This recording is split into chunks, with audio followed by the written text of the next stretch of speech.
With COVID-19 cases on a downward trend, the private sector and several business owners are appealing to the government to place the National Capital Region on Alert Level 1 status.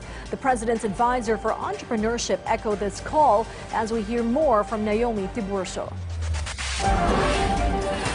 After the pandemic forced Joel to close down his solar power shop, he converted his small commercial rental space in Quezon City into a sari-sari or small retail store, meat shop and eatery.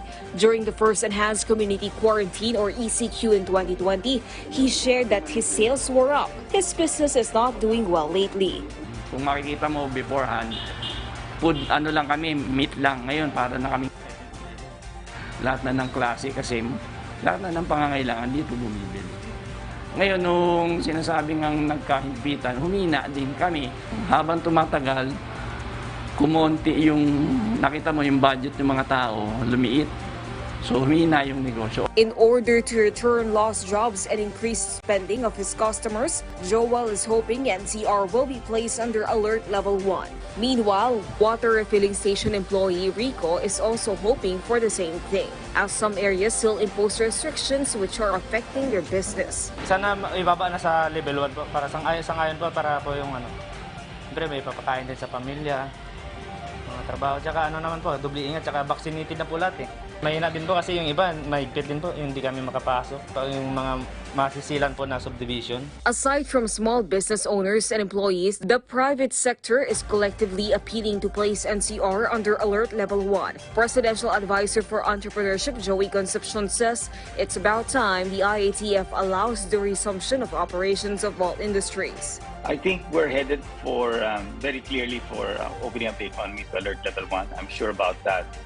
Schools should be opened and back to normal, hopefully by June. Capacities, I think we should allow restaurants to dictate their own capacities. Open up the casinos, open up every business out there that remains closed. That is very important. We have a lot of catching up to do.